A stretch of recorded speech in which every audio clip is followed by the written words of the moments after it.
So this is one of the issues, if you like, that comes up quite regularly in Google Search Console. Crawled, not indexed. So I'm going to go to my Search Console account. This is from my website, fisherseo.com, little plug. So if we go to indexing on the left-hand side, pages. So this gives an overview of pages which not indexed and indexed, which you probably guessed. Um, the different ones between these two are all known pages are basically pages which are in the sitemap and not in the sitemap. All submitted pages are pages in the sitemap, unsubmitted, not in the sitemap, and then you can filter to the sitemap. When you filter to the sitemap, so these filter to the sitemap and all submitted pages will be the same. But if your site segmented into different distinct sitemaps, this is where you can filter to different ones. Probably get a better example, but so to start with, we care more about pages which are in the sitemap, which aren't indexing, because generally they're pages of value, status code 200. We want them to be indexed. If we're gonna, so we're going to the issue. So looking at them all at the minute. So crawl currently not indexed. So you can see 16 pages have been affected. I've got around 70 pages, I think, on the whole site. So, like with any issue in any tool, third party Google tool, take every issue with a pinch of salt, investigate it, fix it if it needs fixing, leave it if it doesn't, and validate it if it doesn't, or just leave it altogether. Crawled currently not indexed basically means the page has been seen by Google, but it's decided not to index it for some reason. This can be it doesn't think it's got value, it's too similar to another page, it's a 404. There's plenty of different reasons. There's another issue that pops up quite a lot called discovered not indexed, which means Google's not seen it, basically. Or Google's seen it and it's not crawled it yet. Crawled, currently not indexed are these pages. So the first thing I'd do with all of these pages is crawl them myself. So we want the status codes for each one. So I'd export that into a Google Sheet. You can see the number of affected pages increased because I did delete a load of pages recently. So I know some of these are 404s. Get Screaming Frog up. You can do this with a free version. Let's copy and paste all of these into Screaming Frog, the list of URLs. Alright, so we can see different status codes now.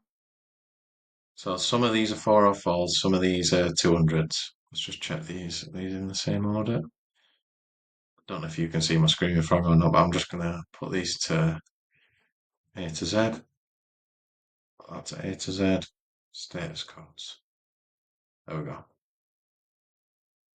Get rid of that.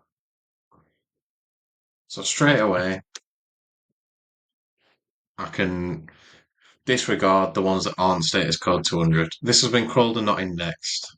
It's a 404 page. I deleted the page because basically my site was getting a bit saturated. There was too much samey content.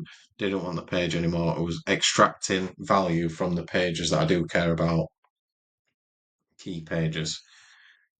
So straight away, I'm prioritizing status code 200.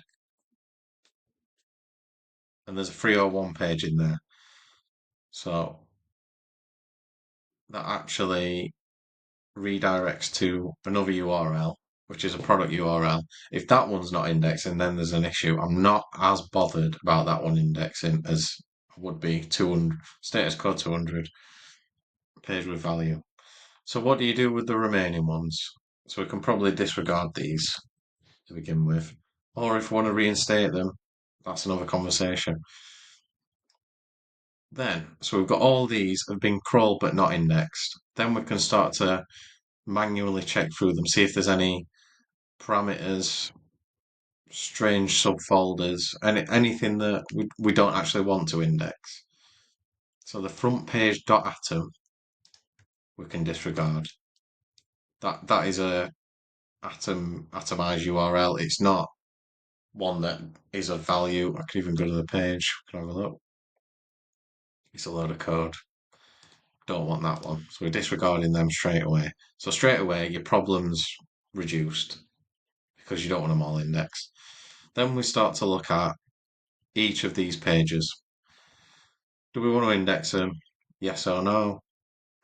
Then we need to act on it basically. If you want them to be crawled and indexed, then we need to act on it, resubmit them to Google Search Console. So let's have a look at this EAT update page. No wonder this has not been indexed because I think I just quickly chucked this together and published it. A couple of sentences. It's got zero value. If I wanted this to be indexed, I'd give a lot more content on there, a lot more value. Once that the page has been optimized, we can add internal links to it, add it in the main nav if it's a key page, update the content, add backlinks to it if we can, tweet it, Facebook post, social signal, LinkedIn, all that'll encourage indexing. Once that's been done, then we resubmit the URL in Google Search Console. So URL inspection, update the page, make it valuable if you want it to rank, inspect the URL. URL is not on Google as we expected. Page change, request indexing, then we wait. And it can take up to, depends how competitive the area around it is, but it can index quickly, it can take a week or two, it all depends. Famous SEO saying. And once that's been done, and you've made changes to a few of them that are more valuable, you can validate the fix, and then that'll reduce the number in here. The errors go, but you've got to remember the context around it. These are not errors; they're just telling you which page has been affected by this signal. And again, always prioritize pages in your sitemap. So there's only really 11 that I care about.